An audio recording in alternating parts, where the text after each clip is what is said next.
Okay, good morning, Dad. Good morning. All right, today is Wednesday, June 11th, and I really want to dive into this whole nuclear leak story, the story that Iran has attained this treasure trove of Israeli secret documents that include a lot of nuclear secrets about Israel's nuclear weapons and nuclear program. What do we know about this so far? We What's going really know on? very little. And, what we know basically is what the Iranian government has stated, and they stated what you just said.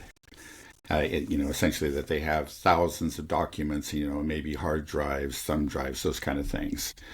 And they've all been physically transferred. They use the word physically transferred from Israel to Iran. They're safely within the hands of the Iranians, and it'll take time for them to go through all of them. But they promise to start actually releasing the actual documents that they have. And until then, we don't really know what they have, but we just know, as you say, that they concern the nuclear program. Now, there was also okay. There were a couple of arrests made fairly recently, I think within the last couple of weeks, of Israeli citizens, and they were charged with working for Iran. They were charged with being actually Iranian agents. And the Iranian media has suggested that that was in connection with this huge document leak. Um, but we don't know. That's really where we are. How are you confident? Are you feeling that this is something real? It doesn't feel like Iran. The official statement from the government of Iran is that they've done this, right? Right. Yeah.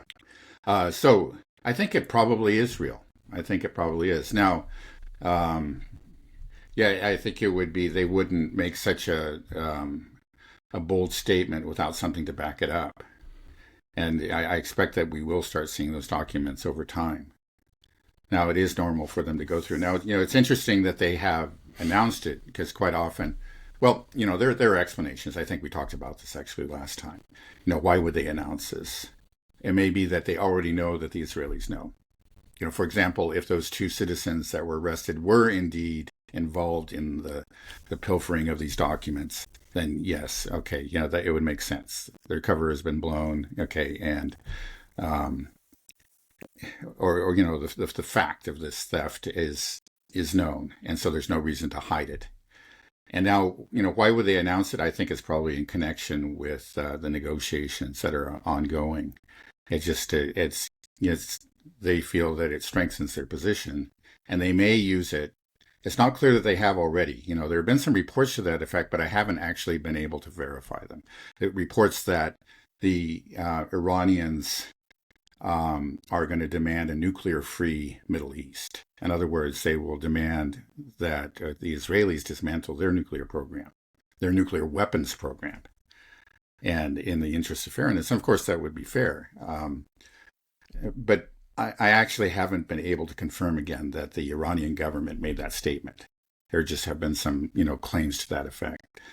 Um, so, that's one thing they can do. But the other thing they can do is that, okay, yeah, now we know where all your nuclear facilities are. And if you try to attack our nuclear facilities, we will respond in kind. You don't have any secrets from us now. We know exactly where the nuclear weapons are stockpiled. Where the labs are, et cetera, et cetera. And in that case, the Iranian government actually did make a statement.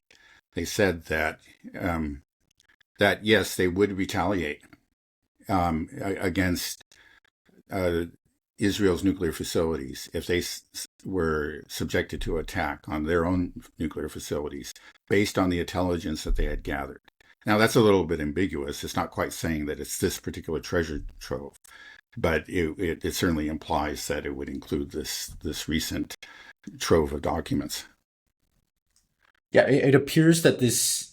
It seems to me that it's true. I just don't see any reason why the Iranian government would make the statement that they have acquired this and then promise to release it if they didn't have anything. Obviously, they made this statement. I imagine they're going to follow through. Plus, we have those citizens that were arrested in Israel with supposedly in connection with this Israeli intelligence leak. But why aren't we hearing more about it in the news? Right. It's odd. This seems to be a huge story, but when I try to search for it online, nobody's really saying anything. There was just that Right. initial break 3 days ago, 3 or 4 days ago, where I see a few news stories saying that Hmm. there's this claim, but there hasn't been any follow up. This seems to be a massive story, Hmm. but I don't see much about it. Yeah, no, I've noticed the same thing. One thing that I'm struck by is that the absence of firm denials by Israel and Western governments. And that suggests to me again that it probably is real. You know, they don't want to go out on a limb saying, "Nah, this is a phony," because they know they have them and can embarrass them by releasing the documents. That's my guess anyway. It's just they're this is a real problem for them. Again, Israel has maintained has consistently denied having nuclear weapons and a nuclear weapons program for many decades. They acquired them sometime in the 1960s.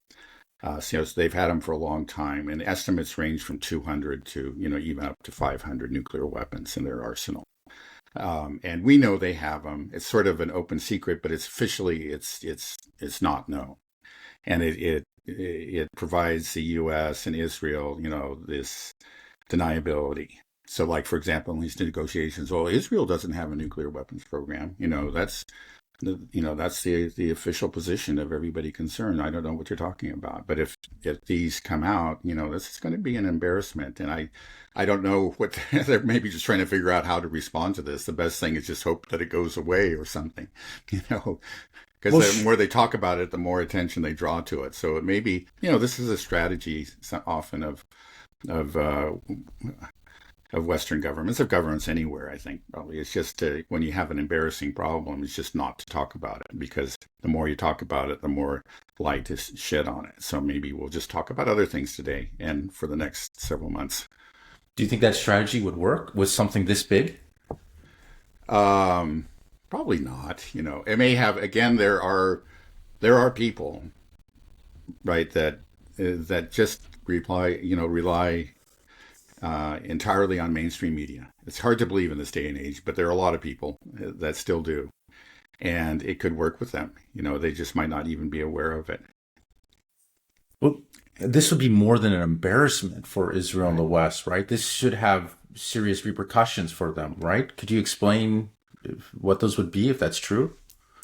Well, again, it's going to further harm um, Israel's reputation, though I think it was already known. It was known, but it is, if you just you're taking it a step further. There's no ambiguity. There's no deniability. And then the double standard will become glaringly obvious.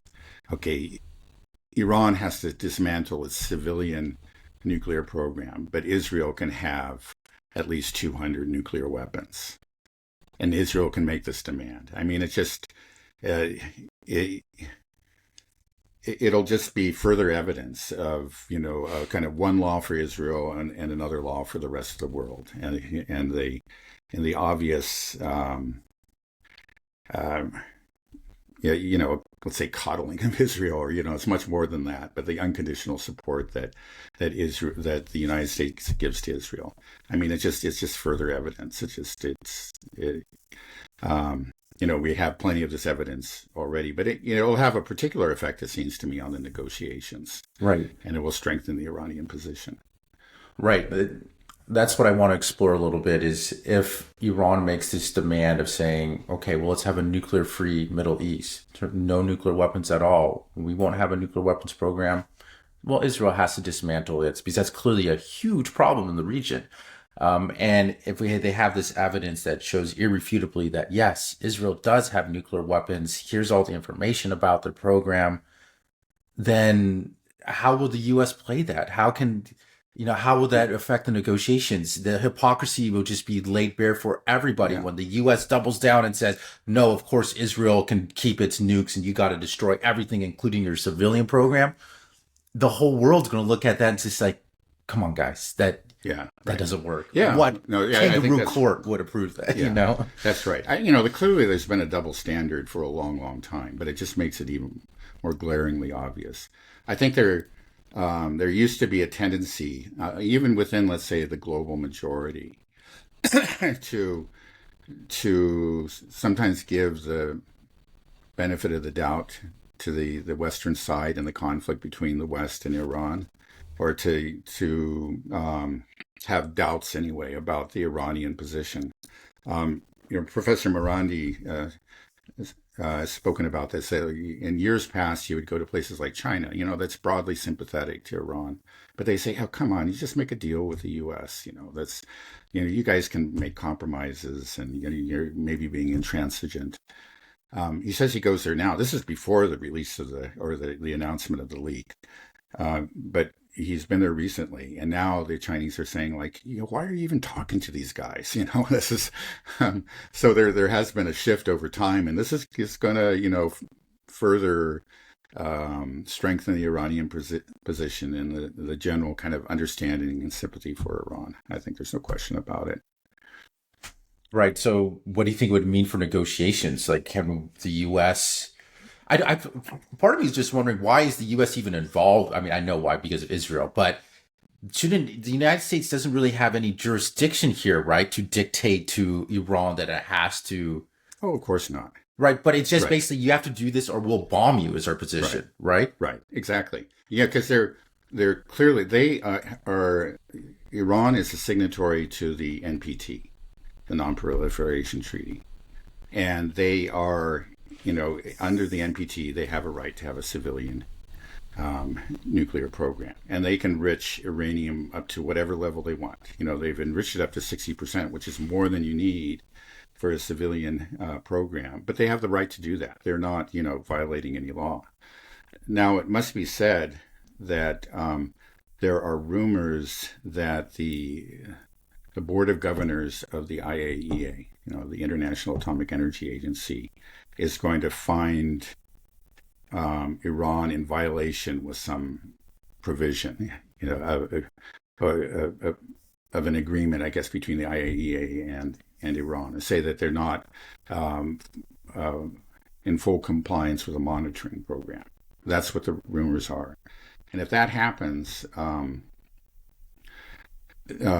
actually, Iran has threatened that if you do this, this finding could very easily lead to what they call snapback sanctions that were imposed on Iran earlier and then were relaxed somewhat under the JCPOA, but they would be fully reimposed if the IAEA reaches this understanding and at least one member of the JCPOA, one party to it, which would include European countries. It could be the UK, for example. If they file a complaint, then you have the snapback sanctions. Anyway, if this happens, Iran has threatened to actually withdraw from the NPT entirely and to pursue a nuclear weapon. So it seems to me that again, I doubt that they really are in violation of anything. It's known for a fact the IAEA has become increasingly corrupted. It's become a tool of Western interests. It used to be more neutral. Way back when, like in the early 2000s, they had the head of the IAEA was an Egyptian, if I remember right. I can't quite remember his name, but he was fair. And that enraged, the Americans. So they kept on applying pressure, and they finally got him out. They got this Japanese guy in there, and WikiLeaks actually released some communication from him, which he said he promised, yeah, well, I know what you want in Iran, and I'll I'm going to be cooperative. The IAEA will work with you to achieve your objectives there. Now we have Grossi. But I think that he's probably similar to this. He's also kind of in the pockets of the Westerners. We saw some of this in Iran too. The Iranians are in general playing hardball. I mean, they're not showing any willingness to submit. That they're aware that these things may happen, but they're making it clear right now that okay, if you find us in violation, and especially if that leads to the snapback sanctions, we're out of the NPT. Okay, if you attack us, we're attacking you. We're attacking nuclear facilities in Israel. They've also just recently, I saw a statement It was from the Iranian defense minister. We're attacking American bases. He just made it explicit. So they are, they're not backing down at all, and they're showing a willingness to say, okay, yeah, we don't want this fight, but if you want to bring it to us, we're fighting, and we're not going to, you know, we're not going to restrain ourselves. We're gonna go after these targets that we know are we're so dear to you. We're going to hit you where it hurts. I guess the big question is, do you think this is going to end in an actual fight, or do you think that the West is going to back down? Well, it could. It's just really hard to say. Looking at Trump again, I don't think Trump wants this, but he has allowed himself to be boxed in by all the Israeli hawks around him. And so he, after starting these negotiations and making it clear to like Netanyahu and the Israeli government, hold off, you're not going to attack Iran now. He's making impossible demands, demands that can only derail the negotiations.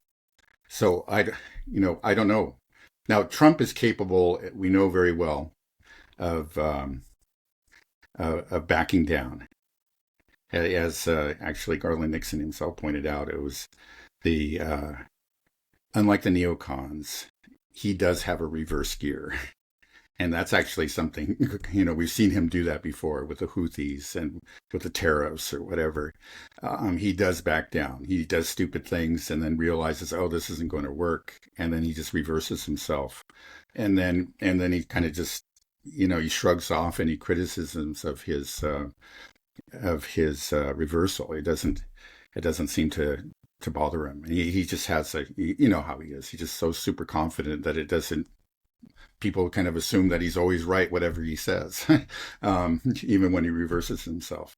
So I think it is possible that even though he allowed himself to be boxed in, even though he has repeated these statements, on the necessity of Iran to end all enrichment, absolutely impossible.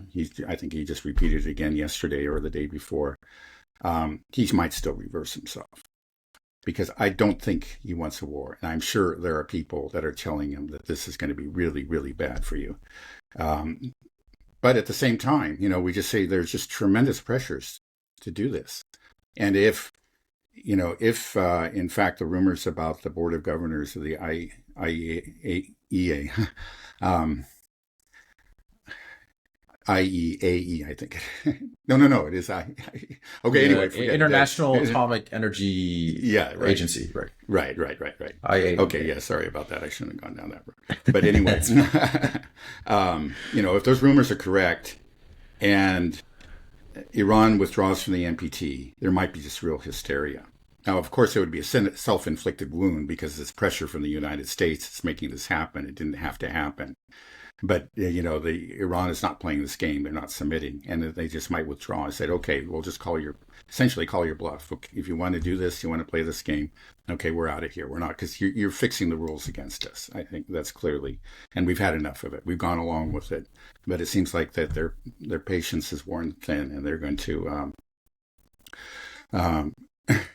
they're going to take these really, well, I wouldn't call them drastic measures, but very significant, to adopt a very a hard line, substantive response. We're again, they're not playing the game anymore. They're not bending. They're not making exceptions, and hopefully that all that will get through to Trump and to the realists around him. They're saying, hey, this is serious, Trump. This is, you shouldn't have listened to those crazies, those Israeli firsters around you. Look what the consequences are. You're going to have to back down. But it's going to be harder and harder for him to back down the farther this goes, especially if not Israel, but rather Iran withdraws from the NPT.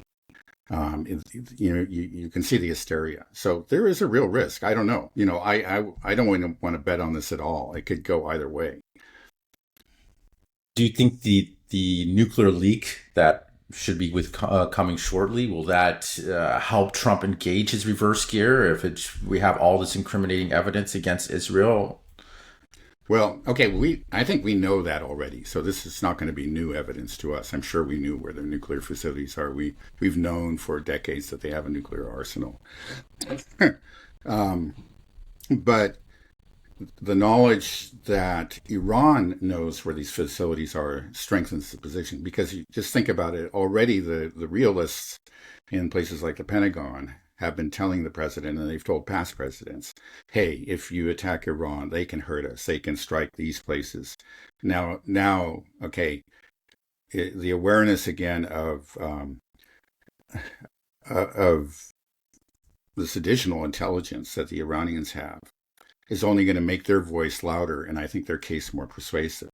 Because they say, yeah, they can do all this, and they can strike the secret nuclear facilities in Israel. This is really bad, Trump. Let's not do this. Why doesn't just can't we just withdraw from all these negotiations to begin with? It doesn't seem like we should even be allowed to do this. It's not really a negotiation if Right. we're just going in there and saying you have to do this or we'll bomb you, even though there's no reason to go after them. It's Right. it's like the it's this isn't in our interest. We don't need to do it. Could we just say, yeah, we're out. This is between Israel and Iran. I mean, Israel, if you want to bomb Iran so much, go ahead and do it. Otherwise, make peace. That it seems like such a easy logical thing. It's like, why Yeah, are we right. even inserting Yeah, ourselves in this right. Well, situation? yeah, exactly. Well, of course, that's true. That is a rational position. But we've had this completely irrational relationship with Israel for many decades now, and it's warped our policies. It's caused us actually to work against our own interests, and it's still there. Obviously, all those powers that that again have been warping our policy are still very much there, and if anything, they're even stronger than before. I think Americans are getting fed up, though. The majority of Americans are realizing, why are we inserting ourselves in this situation around the world, everywhere? Why are we doing all this stuff? And it's not helping. It's not helping us back home. No, So yeah, there's no real grassroots support for this. I mean, there's some. Okay, I should say again, we do have, really sincere Christian Zionists and Zionists of other flavors too that are real and some of them are very, very powerful and very influential. So yeah, some of that you could call grassroots support, and then there's obviously a very powerful elite influence and support for this. do you think that Israel wants for Iran to leave the NPT, say that the snapback sanctions come and they leave, because then that would force the hard line onto the Americans? It's like, okay, now they're pursuing a nuclear weapon. We told you, we've been telling you for 25 years, this was their plan all along. Here they are. Now they're going to Right. bomb, they're going to nuke Tel Aviv, and they're nuking you next. Now you got to stop. Is that, you Right. think, what they're hoping for almost? And maybe, I think it probably is. Now it's a gamble, right? Of course, in the end, it just, yeah, Iran may end up with a nuclear weapon. They don't, they have made it clear for the longest time that they have no intention, but it's just like we are forcing them into the position where, for their own security, they may just have to get one. Now, there's a recent discussion. It's just, again, the supreme leader has said, and previous supreme leaders said, okay, this is not permitted by Islam.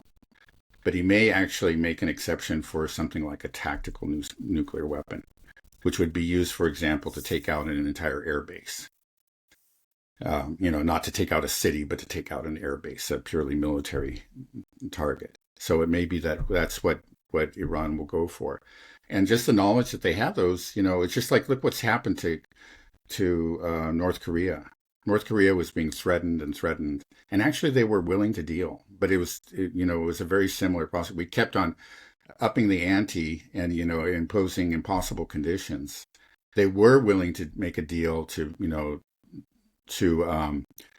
agree not to develop a nuclear weapon, but we didn't allow it, because our demands were so unreasonable. And the end result is that they got a nuclear weapon. or more than one, and now they're safe essentially. Nobody's going to dare to attack them because that can mean nuclear war on the Korean Peninsula and in the surrounding countries. So we may see the same story play out in Iran. We may be seeing it play out right now before our eyes. I mean, if North Korea has nukes and then Iran gets nukes, it kind of just feels at this point, then after that, the NPT has failed. And will we start to see nuclear weapons start to proliferate throughout the world? Well, that's the danger, and I think that's the reason why, for example, Russia really doesn't want Iran to go down that road, and other countries too. And maybe the reason that Iran itself is very reluctant to go down that road. Because if they get a nuclear weapon, then, Turkey and Saudi Arabia, and then you just have a fully nuclearized um, Middle East, which is a very scary thought. But who's been pushing this? Really, who is pushing them in this direction? And it's just clearly Israel above all, and their Western supporters. Yeah, you use that term tactical nuke. What makes a nuke tactical? I mean, do you know the classification for that? It I seems don't like know what the exact. Yeah, I hear that it says term, but it seems right. like an oxymoron, and I don't think anybody's going to be nitpicking the terminology one's use. They're Right. like, "Oh, Yeah. this is tactical." It's like, well, no, Yeah. this was a Right. nuclear weapon we Right. used. Um, yeah. Well, I don't know what the exact threshold is. So obviously, has a smaller explosive charge. So uh, um, and maybe just similar to, but we're talking about still something that's I think smaller than like the bombs that were dropped on Hiroshima and Nagasaki. Those are considered to be relatively um, yeah, relatively small by current standards, but I think even smaller than that. So again, it's something designed to actually take out a military installation, but it can just take out the entire military installation, with one strike. Whereas if you're using conventional weapons, you might have to drop 100 bombs or something there. But yeah, the problem is, like you're pointing out, is that it's nuclear, and you've gone nuclear when you use it. And just about every war game that I've heard that's been played by, for example, the Pentagon, shows that once you start to go nuclear, it continues to escalate. You don't stop with tactical. You end up going to strategic, and you have eventually an all-out nuclear war. There's a very great risk of that anyway. So it is a scary thought. Yeah, I mean, nuclear weapons, to be honest, they just seem to be they're actually kind of crude. They're weapons of just of genocide, mass murder. There's no precision when you drop a nuke somewhere. You're wiping everybody out. Whereas what we're seeing, the advancement in technology, military technology, with something like the Oreshnik, you can strike anywhere. You can go after whatever target military target. It's very powerful, but it's contained. You're not going to have the collateral damage you'll have with a nuke.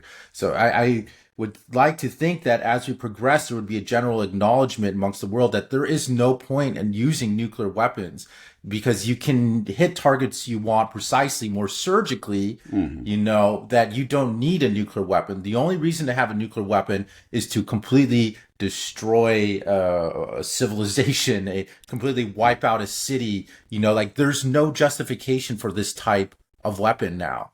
And Mm-hmm. I hope that we can reach that point. The further we go, we move along, and we have, these hypersonic missiles that are very precise, like the Oreshnik. Then, do Right. you think we could obtain that, or we'll always just have this threat? Like, why do you have nukes? The only reason you do them is for world-ending scenarios. If anybody uses a Yeah. nuke, there's a chance that the world might end shortly thereafter. Right.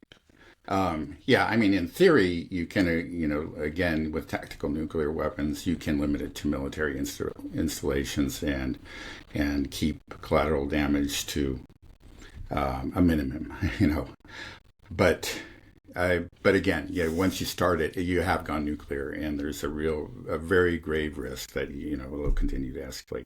Well, the reason to have nuclear weapons of any kind is deterrence above all, and I think they've proven their worth in that regard. Again, compare. I think everybody, and certainly the Iranians, look. contrast the experiences of Libya and North Korea. Libya was beginning a nuclear program, and they agreed to, under tremendous Western pressure, to actually to abandon it. In fact, they just turned over everything to the Western powers. And of course, the West was supposed to lift sanctions. They didn't, as typical. And then, of course, we know the grisly end that Gaddafi met. And then now, look at Kim Jong Un. He's still there. He's doing well. He's under. There's no chance that anybody's going to attack him because they know he has nuclear weapons. And if they should attack him, he can just unleash Armageddon within the region anyway. So he's safe. And so as a deterrent, it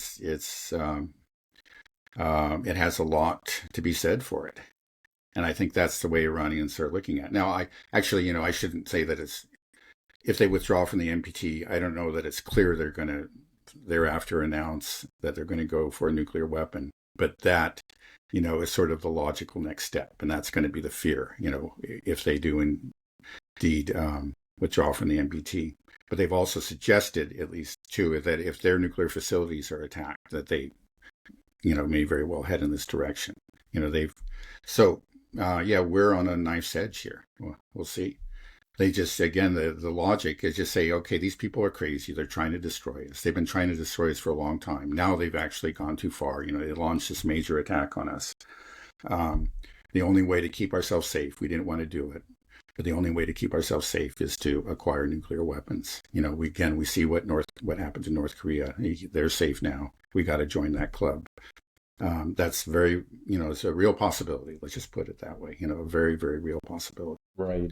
I mean, what we need for a real win for humanity is for Israel to get rid of its nuclear weapons. I mean, that's what the world needs. But I don't think that's going to happen. No, it's not going to happen. These guys, look what they're doing. They're not going to give up nuclear weapons. There's just no way. They'll fire them all before they give them up. Yeah, I'm afraid that's true.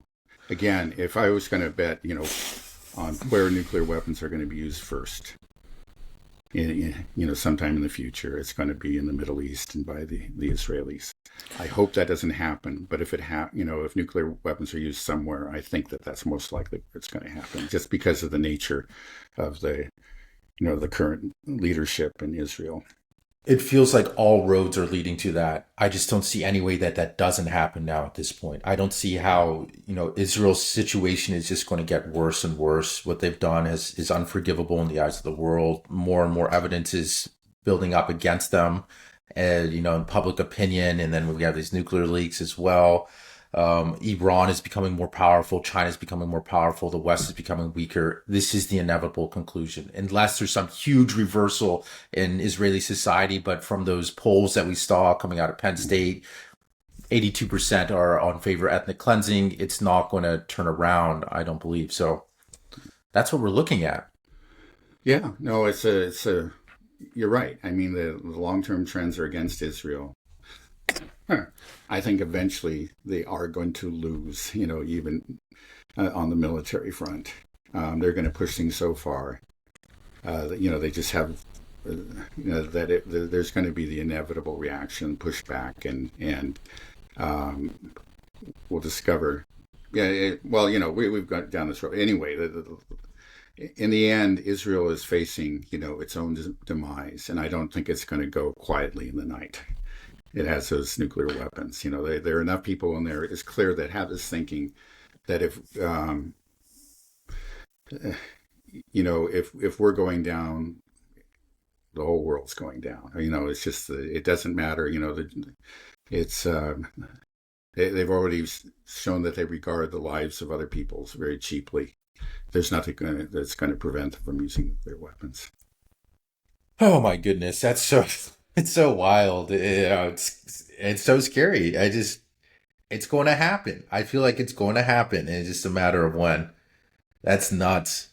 Yeah. Well, I hope not. I mean, there's nothing certain, but I know it's kind of hard to see. Sometimes, we could just kind of put it this way that history occasionally pulls a rabbit out of the hat. It's just there are possibilities that we can't even conceive of right now, but I don't see that. I mean, everything, it looks very, very dark. again, there really aren't any glimmers of light within Israel, especially among the, really without, it's not just the political elite, again, as we've made clear many times throughout Israeli society. There are individuals that are standing up against it, but they're just, they, they have no impact on policy. Oh boy. Okay, one last question about these nuclear leaks. I've been seeing this rumor go around that the International Atomic Energy Agency, IAEA, that they provided Israel with the names of the Iranian nuclear scientists that were later assassinated, and that this agency is part of the United Nations. What kind of, if that's true, what does that mean for the UN and just the world that they're Yeah, well, as I mentioned earlier, that a lot of these UN institutions have clearly been corrupted. There's also the chemical weapons agency that's under the UN, and it turned out that they clearly were working with Western intelligence and the extremists within Syria to produce really false reports on claimed chemical weapons attacks in Syria, and there were whistleblowers within that agency, that came forward and said, yeah, they just altered the findings. So it wouldn't surprise me. It also reminds me, I think, of actually in the run up to the first Gulf War, or no, it's not the first Gulf War, but actually the Iraq War of 2003. It turned out that actually there were people within the inspection team, which Scott Ritter himself headed for a while, that were reporting on locations of facilities, military facilities, that they were inspecting and relaying information to the U.S. And that again is clearly a very serious breach of of their responsibilities. So it's happened. We know there's this corruption. I actually haven't come across those rumors, but it wouldn't surprise me. I mean, again, we've seen previous instances of this kind of thing. Yeah, I mean, if that's true, it's just another huge blow to Western institutions, Western hegemony. This if the UN starts to fall apart, the whole Western rules-based order is crumbling in front of our eyes so rapidly right now. Yeah, or yeah, at least um, a bright light is being shined on it, and and we're seeing a lot of ugly things. Again, a lot of us were aware of these things to varying degrees, but it's just become increasingly obvious to the whole world now. Mhm. Okay, well, maybe we can change gears. I want to talk about the Ukraine but before I want to just ask a question just about what's happening in LA. Is this significant, do you think? Because sometimes my mind goes down this road where what we're seeing the beginning of some type of secession movement.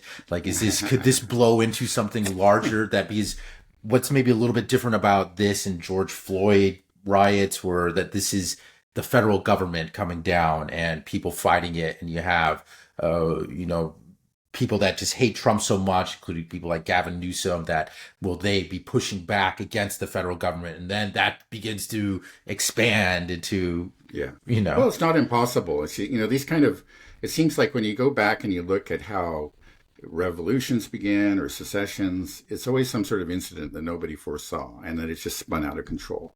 So I can't say that it's impossible. We're certainly not there yet. Nobody. I haven't heard Gavin Newsom talk about secession, though he is talking about an abuse of federal powers. So that's sort of like the first step in that direction.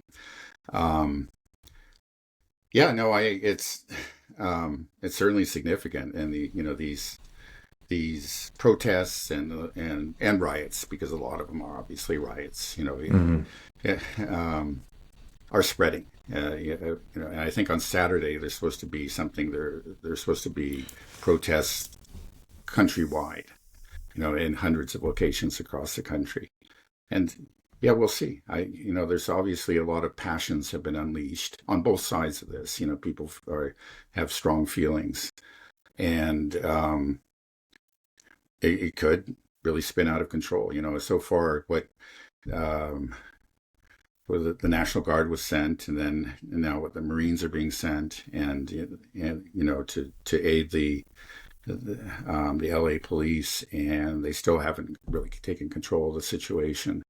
Maybe they will. The whole thing will die down. Probably that's what's going to happen. But but you never know. You never know what the match is that's going to light set the whole thing on fire. Right. I mean, I think there's a lot of pressure on Trump and from his base to be very heavy-handed in his approach with some of these things, and I think that Yeah, could backfire. Um, and right. I so, think in general it's probably helped Trump because most people they don't like seeing the Mexican flag waved at these protests. They don't like seeing police officers attacked. This is something. This is real red meat, not just for his base, but I would say, probably, for the majority of Americans. Their sympathies are going to be with law enforcement and the military, against these protests, especially the rioters. But there are obviously real passions on the other side too, and they have their, the Democratic base is going to support them entirely. And yeah, so there is a potential for a continued widening of the conflict and escalation, and who knows where it'll go. I would bet that in the end, the military and law enforcement will bring this under control, and then we'll go forward. But you never know. You just never know. It's just like we've talked about. In a recent podcast, we talked about the rock bottom levels of support for the federal government in this country, the lack of trust in institutions, and how this fact makes these kind of incidents actually much more perilous than in the past. In the past, we've had riots. We certainly have had riots in LA. We all know that, and some of them very serious, more much more serious than what we're seeing now so far. But we also there was a great reservoir of trust in the federal government and all the institutions, including, the military. And that trust has eroded significantly. So that makes, each one of these incidents just much more perilous. America is just more fragile than it used to be. right. Yeah. Right. That's how I feel that in its U.S. in its current weakened state, one of these protests or riots maybe get out of control where it starts to really break down the whole system. You know, I so I'll say I'm betting long shot bet this is the beginning of some type of secession, civil war, or might spread larger. We'll see. There's just so much hate, hyperpartisanship as well. Just the divides are so large. Everything's collapsing, like you said, the collapse of trust in these institutions. We'll keep an eye on it. I mean, right when I first saw it, I was just like, okay, it seems like there's protests and riots every other year in the United States that go around. But I'm just thinking, one of these times, something big's going to happen out of them. Maybe this is it. Okay. Well, anyways, let's move over to Ukraine. What's going on over there? I haven't been paying as much attention recently. um, well, on the front, there really haven't been dramatic developments recently. Again, the Russians continue to advance at at a relatively rapid rate, at least in terms of this war. Again, it was like very incremental, I think, and rather slow in the terms of almost any other war. But they're going relatively at a rapid rate forward, making advances up and down the line, everywhere from Sumy all the way down to Zaporozhye in the south. And again, it's hard to keep track of this. This has been true for several months now, actually, going back to the fall of last year. I remember in the first couple of years of the war, it was really easy because like the advances were happening just in one part of the front. And it was easy to learn the names of the villages and say, oh, okay, now this week they managed to get this village. The next village or town is this town. And then, you know the name, you know exactly what's happening. But there's so many, I can't, I'll see some report, the Russians took the village of such and such. And I said, I have no idea where that is. I got to go look it up on the map. I have no idea if it's way down in Zaporozhye or is it up in Sumy. And so, anyway, that gives you a sense. But nothing real dramatic, no dramatic breakthroughs Yeah, the one thing, maybe that needs to be pointed out, I don't know if I mentioned it earlier, I think I probably did, is that they have officially entered Dnipropetrovsk. That's another oblast. There were reports that had done that like a few weeks ago, but I think that was a temporary incursion. It proved to be. It was maybe just a reconnaissance group that had gone in there for a while and then retreated. But now they're in there, and it looks like they're in there for good. And the Russians are talking about a buffer zone there. So anyway, they're not officially declaring the intention to take all of Dnipropetrovsk, which is an oblast between Donetsk and the Dnieper River. So, it's an important oblast. It's much less, it's heavily defended. It's much more lightly defended than Donetsk is. It's, partly, again, uh, um, the Ukrainians spent more than a decade reinforcing, digging in Donetsk. And Donetsk really lends itself to it. It's because of its terrain, it's the high level of urbanization, the number of mines and factories and that kind of thing. It's an ideal place to defend. But Dnipropetrovsk is different. It's basically agricultural land, and it's very flat, and it's going to be much more difficult for the Ukrainians to defend there. So if the Russians make a concerted push, right now they're talking about a buffer zone, but so they're not talking about marching to the Dnieper in this particular oblast. But that can change. We know it can. That buffer zone might turn into something much bigger, and I think it probably will. I think they'll probably end up going all the way to the river. So anyway, that's what's happening on the front, basically. And then I think the bigger story, in connection with the conflict there is these really massive attacks that the Russians have launched, night after night over the last several days against Ukraine. They're combined drone and missile attacks, and they've clearly done a lot of damage.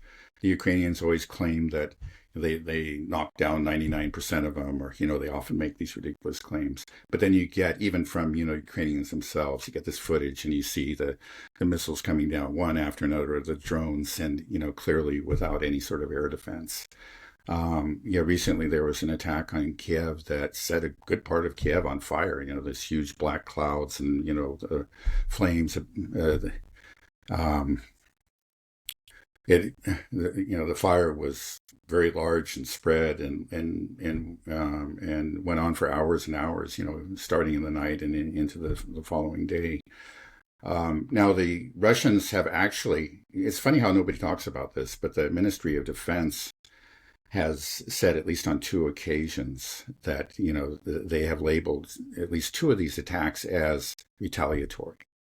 So the suggestion is that there's going to be a series of attacks in retaliation for the attacks on the trains and Operation Spiderweb. And we may just, I think we can expect to see these continue, and they may end up with an Oreshnik or something. They may rise to a crescendo. One thing is like, this kind of attack generally requires some amount of planning. I imagine they, have plans and preparations that go back, for maybe weeks prior. So if they're, they've taken maybe some plans off the shelf and decided to use it or intensify them in retaliation. But I don't think we've seen the full retaliation yet. Okay, yeah, when we talked last about the Ukraine war, we were talking about whether or not what happened in Operation Spiderweb, if that was sort of an inflection point in the war where Russia is going to be officially declaring this as a counter-terrorist operation, or if they're just adopting different tactics and how they're going to conduct the war going forward. Do we feel like that is happening, that we are changing the way that conduct the war? It's hard to say now. There's been an intensification of these missile and drone attacks, but we've had large ones in the past, so you can't really say that there's been a real, maybe over time we'll see if they continue at this pace for a long period of time. We say, yeah, something really changed. It's just too early to reach a conclusion so far. But there are rumors that that the Russians are changing their policy vis-a-vis Ukraine. Because this was declared to be an SMO, according to Russian law, they could actually not go after political leaders. And the Russians, especially Putin, they're actually very law abiding. They follow rules, and this was one of the rules that has been holding them back. But the rumors are that they have gone to some kind of secret court and asked for permission to to actually conduct assassinations. Something that obviously the Ukrainians have been doing all along, and even prior to the launch of the SMO, they assassinated many, many hundreds of politicians and activists, officials in the Donbass. And the Russians have not responded in kind, but they may. We may be looking at maybe assassination by drone or strikes on leadership headquarters. The intelligence headquarters, for example. That would be the most obvious target. Is that because these terrorist attacks and Operation Spiderweb were certainly, if not actually led by, there's a question there may have been the Brits that led them, but we clearly had a very high degree of involvement by Ukrainian intelligence. So if they're going to go after any certain officials or leaders, are probably going to be in Ukrainian intelligence, and they may just go after their headquarters, and they may have intelligence on the ground where they are. They could even make use of on the ground assets to do it. We'll see. Again, these are just rumors at this point, but if we start seeing those things, then we know that something really changed. Do we know what the Trump administration is trying to do with the situation now? How are they handling things?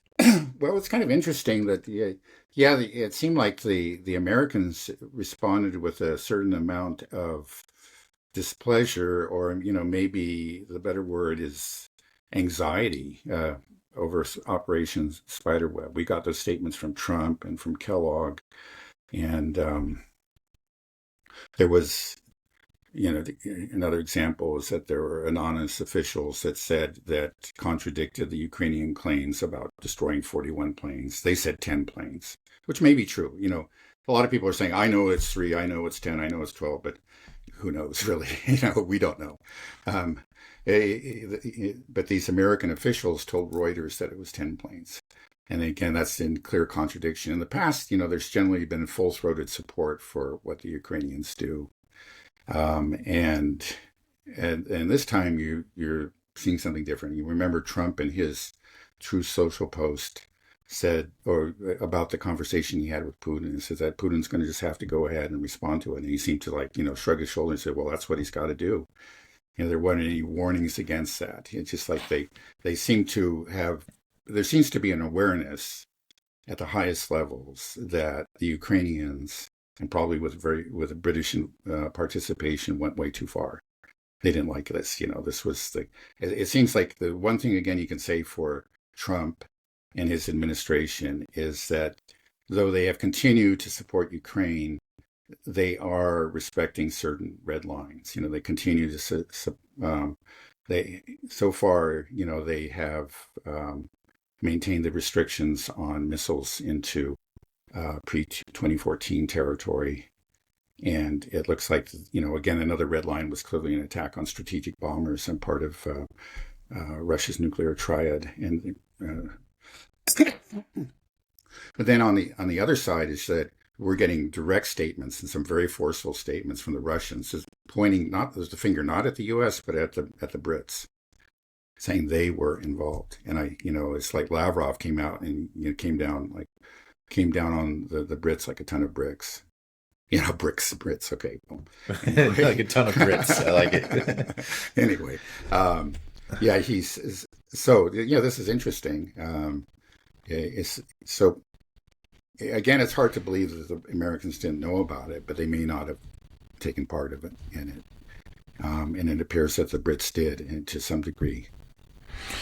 It seems strange to me that it's clear that Trump wants to get out of this conflict. I mean, he stated it during out his whole campaign, how it was so stupid, should never have happened, would never have happened if I was president, I'll end it in 24 hours. We knew couldn't do it in 24 hours, but when he first came in, he seemed to have some momentum behind him in ending it. he was talking about we need to have like elections in Ukraine. And that makes sense. Let's play up the whole democracy thing. Let's get some fair elections in Ukraine. See if the Ukrainians want this war. And then his son is posting pictures of all these forced conscription videos that are coming out of Ukraine. JD Vance was hard on him too. It just felt like there was momentum saying like, yes, this is bad, exposing the crimes that Ukraine is committing and how this war is not something that's in the benefit of the Ukrainian people. And then it just kind of went silent. And then the administration's like, well, that was the way that Trump could get out of this war is by changing the narrative. And they had the tools to do it. Just Trump tweeting himself is enough to change the narrative. It gets independent media talking about it if they start highlighting these videos and of what Ukraine is doing. And then that's how he would be able to get out of it. But it seems like for whatever reason, that little glimmer of resistance that we saw in the beginning has died. And now it's just sucked in like, oh, okay, yeah, we got to send more money and equipment. We got to keep providing intelligence. It's like, what are we doing? I thought you wanted out of this war. It doesn't seem like it. Well, there are some suggestions that we will at least reduce our supply of military equipment to Ukraine. I have my doubts, especially if the Russians start advancing rapidly, that they're going to be able to keep that up.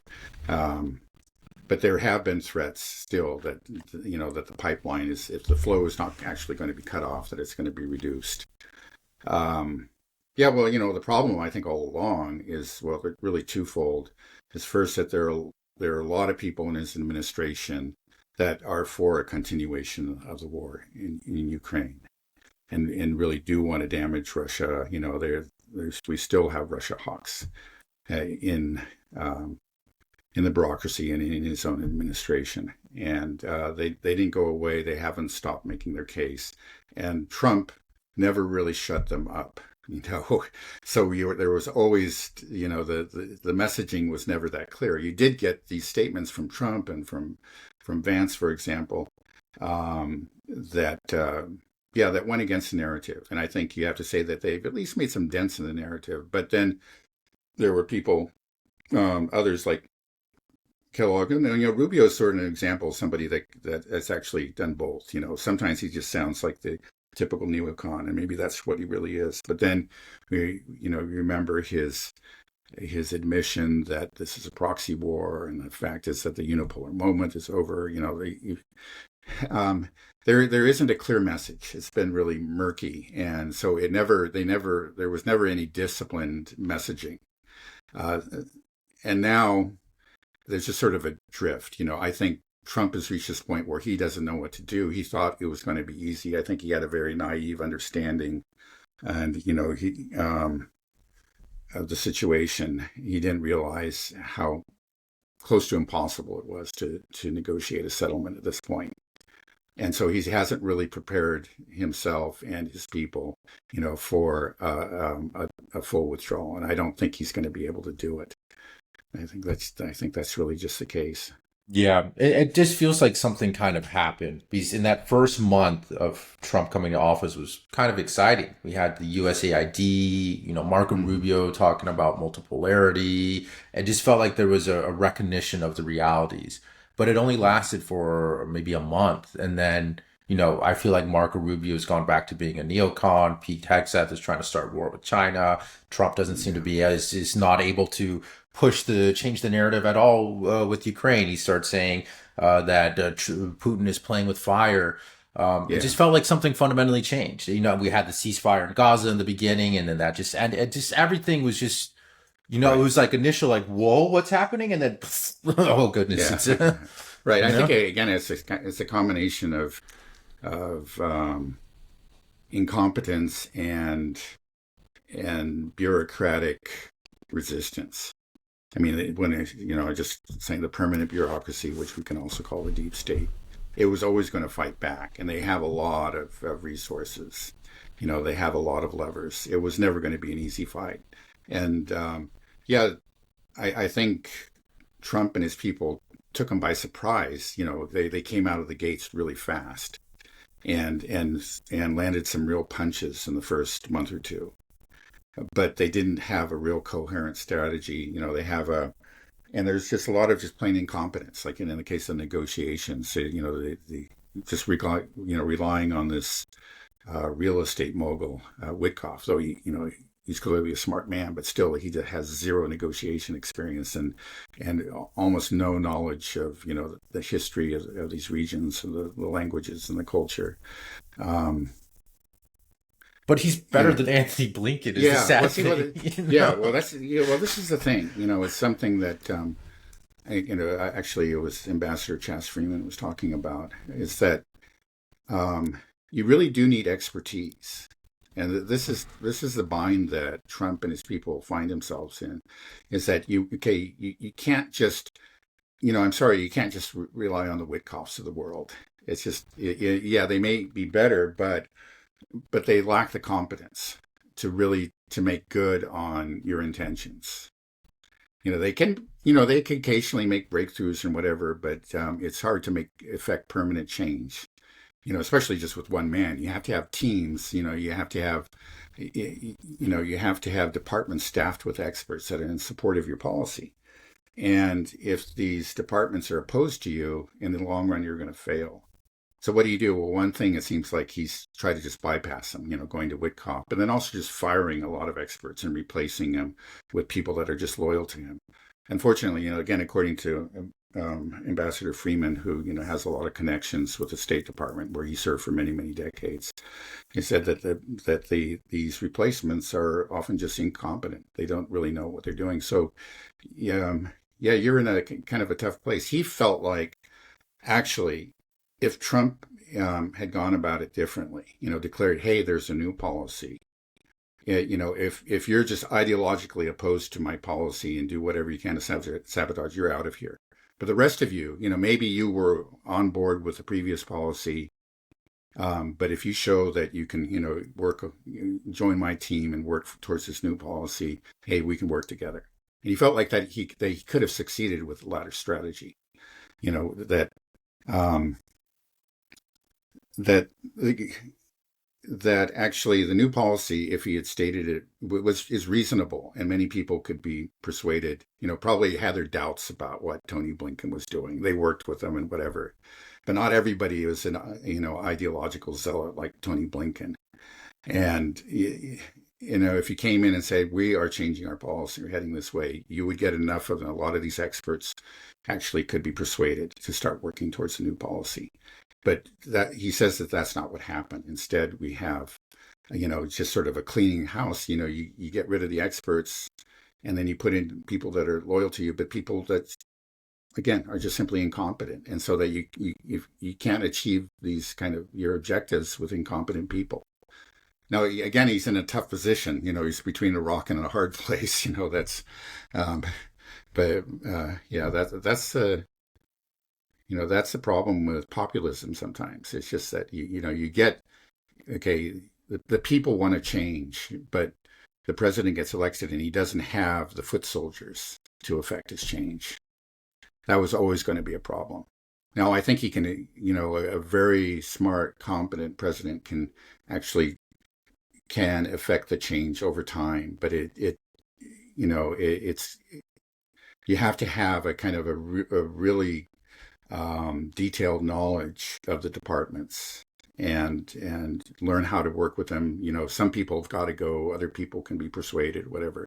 I don't think that Trump really has that knowledge and that patience and maybe that ability to affect that kind of change. But that's the kind of change that you have to affect if you're really going to make a difference long term.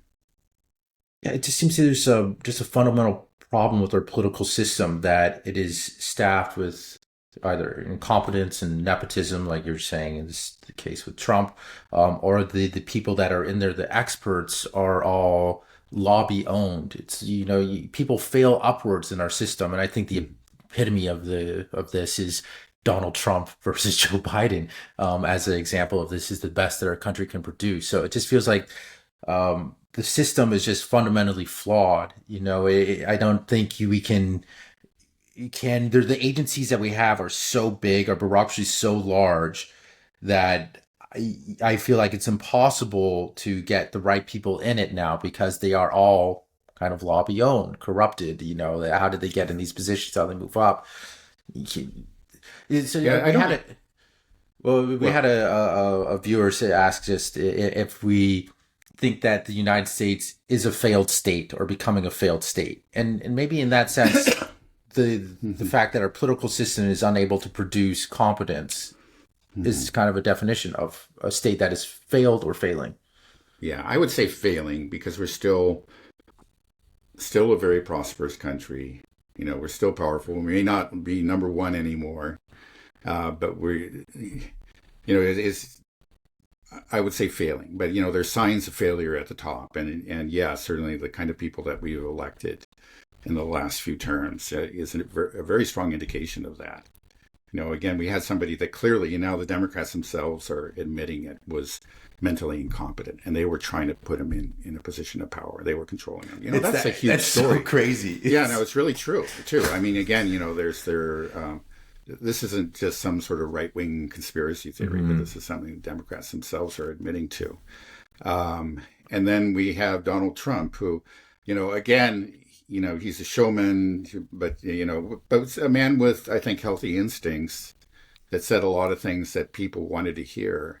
But you know, he just doesn't have the personality, the intellectual discipline, to really affect change. He really should not have become president. I'll agree with the never Trumpers on that point.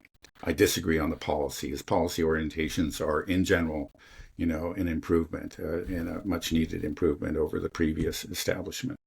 It's not that he's anti-establishment, but that he personally was not, um, not really competent. I feel that strongly.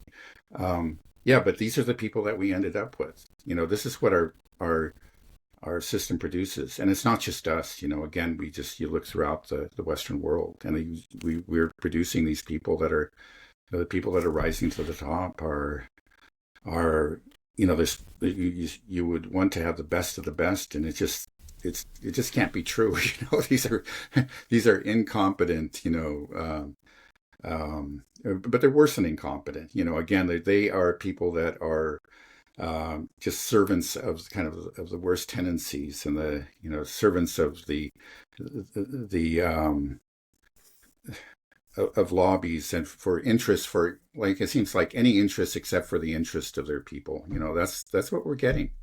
And so they are products of a system. You're right. How do they get selected? It's not just an accident. I think in the case of Trump, this is not the guy that they wanted.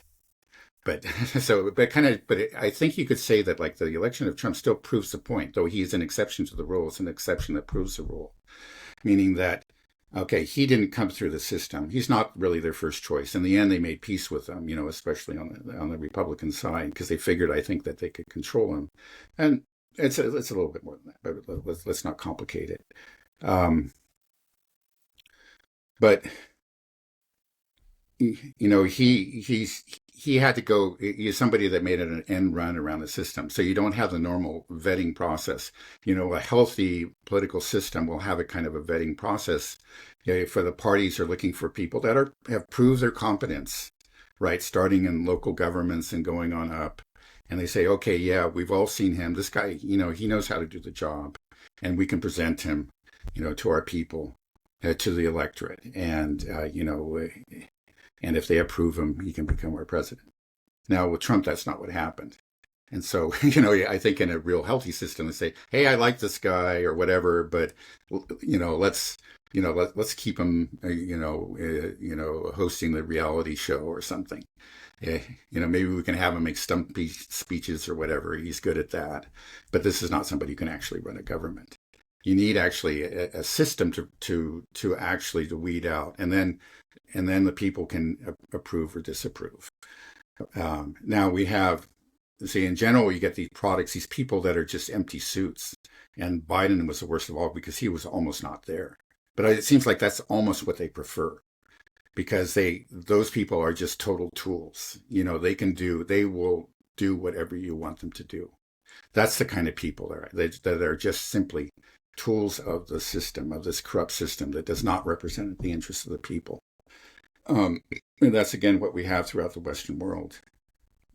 Now, again, there are some signs of rebellion. There's some signs of rebellion within the Republican Party in this country, and then there are, those parties in Europe. So it's not like there is no resistance to this, but that is the system as it exists right now.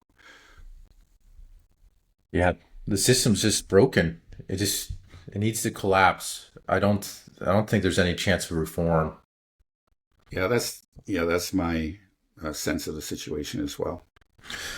Yeah, just collapse. Just I hate when we come to that conclusion though, because it's just like, what Yeah, does that's that not mean? Nobody Yeah, right. knows. It could be real bad. I mean, the best, okay, the best sort of outcome would be, for example, in the U.S., maybe it would be secession, a peaceful secession. I think there's nothing wrong. Again, you look at uh, the old Czechoslovakia; they just had a peaceful divorce. And why not? Say, hey, we're different peoples. We don't have to be forced together. Let's go our separate ways. Okay, bye. And we could do the same thing. As California is California, right? And Texas is Texas. They're very different places. Do they have to be forced under the same roof? I say, maybe again we can reduce the tensions. We won't have the kind of riots that we're having in California if California goes its own way, um, and then again we can pursue different paths peacefully. That would be an expression of, let's say, the multipolar world actually within the U.S. and acceptance of different civilizational paths. Right. You know why I think that secession is possible is that it's all both on the right and the left that are okay with like California, you be your own state. Yeah, The people in California are like, you know what, let's be our own state. And everyone's in the red states are like, yes, California, get out of here. We don't want you. So it's like if you have that on both sides, then why not? Let yeah, it happen. right. It would be I don't it'd be cool. It'd make football matches more intense. It's like, oh, we're going to a different country now. Let's Yeah, yeah. Right. Again, the people that oppose it are going to be, for example, the military establishment. It'll be the weakening of and the globalists in general. Those are the people that are really devoted to U.S. power and U.S. hegemony. right. They don't want it, so they're going The to fight federal that tooth and government, nail. right, is going to be Right. totally against it, and but which Yes. means that Trump could never let that happen under his watch either. Yeah. That's where it comes to the idea, like, oh, could it go and descend into civil war? Yeah. That's the danger, right? Is that it? Yeah. Again, these people won't let it happen peacefully. There are too many people opposed to it. But again, you just never know. Sometimes it's just like you discover, the elites, they have their policy, but in the end, the soldiers have to fire those guns. And what we've seen in the past, all kinds of revolutions and so forth, is that when that command to fire is issued and then nothing happens, you realize, oops, it's over. It's just that it just may be that there are changes taking place on the ground that the elites are not able to control. I don't know that we're there yet. I don't think so, but I think one of these days we'll get there. Okay, really interesting times. All right, Dad. I think we can end it there. Okay, sure. Okay. All right. Thanks a lot. Have a good rest of your day. You too. Okay. Bye bye.